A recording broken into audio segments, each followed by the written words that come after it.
सबसे पहले बात कर लेते हैं आईपीएल 2025 के मैच नंबर 10 के लिए doctor Y S Rajasekhara Reddy ACA BDCA cricket stadium की पिच रिपोर्ट के बारे में।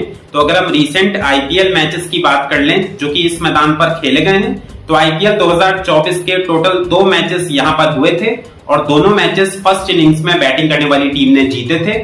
इसके अलावा एवरेज फर्स्ट इनिंग्स का स्कोर 232 रन का था, जबकि एवरेज सेकेंड इनिंग्स का स्कोर 169 रन का रहा था। तो आप इन आईपीएल 2024 में खेले गए मैचों के स्टैट्स से क्लियरली देख सकते हो कि हाल फिलहाल में विशाखापट्टनम की पिच पर जिस टीम ने फर्स्ट इनिंग्स में बैटिंग करी है उस टीम को ज्यादा एडवांटेज मिला है। इसी वजह से आईपीएल 2024 के दौरान दोनों मैचेस फर्स्ट इनिंग्स में बैटिंग करने वाली टीम ने जीते थे। विशाखापट्टनम की पिच एक बैटिंग फ्रेंडली पिच है। इस पिच पर बल्लेबाजी करना पूरे मैच में काफी आसान साबित होता है क्योंकि गेंद बल्ले पर अच्छी गति और उछाल के साथ आती है। तो बल्लेबाज पिच पर मौजूद पेस एंड बाउंस को ट्रस्ट करके अपने शॉट्स आसानी के साथ खेल पाते हैं और यही वजह है कि आपको इस मैदान पर जनरली हाई स्कोरिंग मैचेस देखने को मिलते हैं। आईपीएल 2025 का जो पहला मैच इस मैदान पर खेला गया था दिल्ली कैपिटल्स और लखनऊ सुपर जायंट्स के बीच, वो भी एक हाई स्कोरिंग मैच था। उस मुकाबले में लखनऊ सुपर जायंट्स ने फर्स्ट इनिंग्स में बैटिंग करते हुए 209 रनों का बड़ा स्कोर खड़ा किया था, लेकिन जवाब में दिल्ली कैपिटल्स की टीम ने उस स्कोर को 19.3 ओवर्स में सक्सेसफुली चेस कर लिया था। उससे पहले आईपीएल 2024 में दिल्ली कैपिटल्स ने इस मैदान पर 191 रनों का स्कोर बनाया था फर्स्ट इनिंग्स में बल्लेबाजी करते हुए, जबकि उससे पहले केकेआर की टीम ने दिल्ली कैपिटल्स के खिलाफ इसी मैदान पर पहली पारी में 272 रनों का विशाल स्कोर खड़ा किया था। तो आप इन मैचेस के स्कोरिंग पैटर्न से भी आइडिया ले सकते हो कि हाल फिलहाल में विशाखापट्टनम की पिच बल्लेबाजों को कितना ज्यादा सपोर्ट कर रही है। इसी वजह से आपको इस मैदान पर हाई स्कोरिंग मैचेस देखने को मिल रहे हैं और इस मैच के लिए जो रिपोर्ट्स निकल कर आई हैं वहां भी यही बताया जा रहा है कि फिर से आपको एक फ्लैट यानी कि सपाट पिच देखने को मिलेगी। तो एक बार फिर से आप हाई स्कोरिंग मुकाबले की उम्मीद कर सकते हो।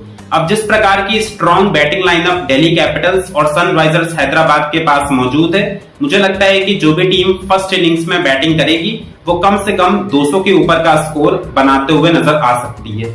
अब बात कर लेते हैं बाउंड्री डायमेंशंस की। तो विशाखापट्टनम का ये स्टेडियम ज्यादा बड़ा मैदान नहीं है। यहाँ पर आपको स्क्वायर बाउंड्रीज 62 मीटर्स की देखने को मिलती है, तो वहीं पर स्ट्रेट बाउंड्रीज 73 मीटर्स की हैं।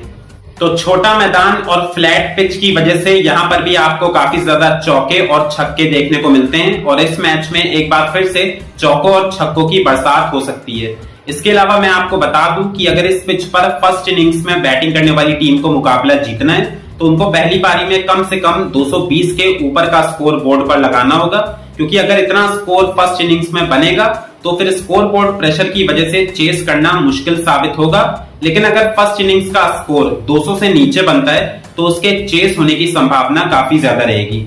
अब ये आफ्टरनून मैच है, इसी वजह से आपको ड्यू फैक्टर दूसरी पारी में देखने को नहीं मिलेगा। तो ऐसे में मुझे लगता है कि फ्लैट पिच को देखते हुए जो भी कप्तान इस मैच में टॉस जीतेगा वो पहले बल्लेबाजी करने का ही फैसला करेगा। अब बात कर लेते हैं इस मैदान पर खेले गए आईपीएल 2024 के मैचों के कुछ रिकॉर्ड्स की।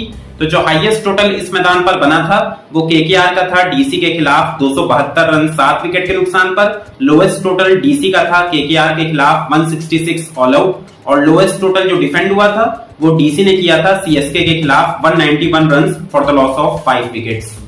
इसके बाद दोस्तों बात कर लेते हैं कि इस मैच में doctor Y S Rajasekhara Reddy ACA BDCA cricket stadium की पिच पर कौन से गेंदबाज ज्यादा इफेक्टिव साबित हो सकते हैं, स्पिनर्स या फास्ट बॉलर्स। तो जो लास्ट 3 आईपीएल मैचेस इस मैदान पर खेले गए हैं, अगर हम उनके रिकॉर्ड्स की बात कर लें तो उसमें टोटल 28 विकेट्स फास्ट बॉलर्स ने लिए हैं, जबकि 15 विकेट्स स्पिनर्स को मिले हैं। राइट आर्म फास्ट बॉलर्स ने 19 विकेट लिए, जबकि लेफ्ट आर्म फास्ट बॉलर्स को 9 विकेट मिले। राइट आर्म ऑफ स्पिनर्स ने 4 विकेट लिए, इसके अलावा राइट आर्म लेग स्पिनर्स को 5 विकेट मिले, तो वहीं लेफ्ट आर्म स्पिनर्स ने 6 विकेट्स लिए हैं। तो आप इन लास्ट 3 आईपीएल मैचेस के स्टैट्स से क्लियरली देख सकते हो कि हाल फिलहाल में विशाखापट्टनम की पिच से तेज गेंदबाजों को थोड़ी ज्यादा मदद मिल रही है। इसी वजह से फास्ट बॉलर्स ने स्पिनर्स के कंपैरिजन में ज्यादा विकेट्स भी चटकाए हैं।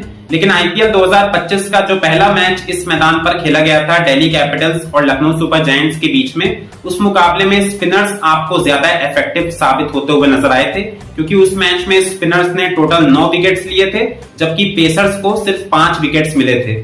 अगर हम तेज गेंदबाजों की बात कर लें तो दोनों पारियों के जो शुरुआती 6 ओवर्स होते हैं वहां पर तेज गेंदबाजों को पिच से थोड़ी मदद मिलती है, जहां पर नई गेंद स्विंग भी करती है और उनको पिच से हल्का सीम मूवमेंट भी मिलता है। इसी वजह से शुरुआती 6 ओवर्स में फास्ट बॉलर्स इफेक्टिव साबित होते हैं, लेकिन इसके बाद मैच जैसे जैसे आगे बढ़ता जाता है तो ये पिच और भी ज्यादा बेहतरीन हो जाती है बल्लेबाजी के लिए। तो फिर मिडिल ओवर्स और डेथ ओवर्स में इस पिच पर वही तेज गेंदबाज विकेट्स चटकाने में सफल होता है जो वेरिएशंस का इस्तेमाल ज्यादा करता है, यानी कि कटर्स और स्लोअर डिलीवरीज फेंकता है। इसके अलावा अगर हम स्पिनर्स की बात कर लें तो जनरली इस पिच से स्पिनर्स को ज्यादा मदद नहीं मिलती है, लेकिन पिछले मैच में हमने देखा था कि दोनों टीमों की तरफ से जो स्पिनर्स हैं वो काफी इफेक्टिव साबित होते हुए नजर आए थे। स्पिनर्स को पिच से थोड़ा ग्रिप और टर्न भी मिला था और इस मैच में भी दिल्ली कैपिटल्स और सनराइजर्स हैदराबाद दोनों टीमों के पास कुछ क्वालिटी स्पिनर्स मौजूद होंगे, तो वो आपको मिडिल ओवर्स में 2 या 3 विकेट चटकाते हुए नजर आ सकते हैं। ऐसे में दोस्तों मेरा आपके लिए ओवरऑल सजेशन यही रहेगा कि अगर आप फैंटेसी 11 बना रहे हैं तो आपको अपनी प्लेइंग 11 में फास्ट बॉलर्स और स्पिनर्स दोनों को इंक्लूड करना चाहिए और आप 2-2 के कॉम्बिनेशन के साथ जा सकते हो, जहां पर आप 2 फास्ट बॉलर्स और 2 स्पिनर्स को अपनी फैंटेसी 11 में रख सकते हो। 2 स्पिनर्स में आप एक लेफ्ट आर्म स्पिनर और एक राइट आर्म लेग स्पिनर के साथ जा सकते हो।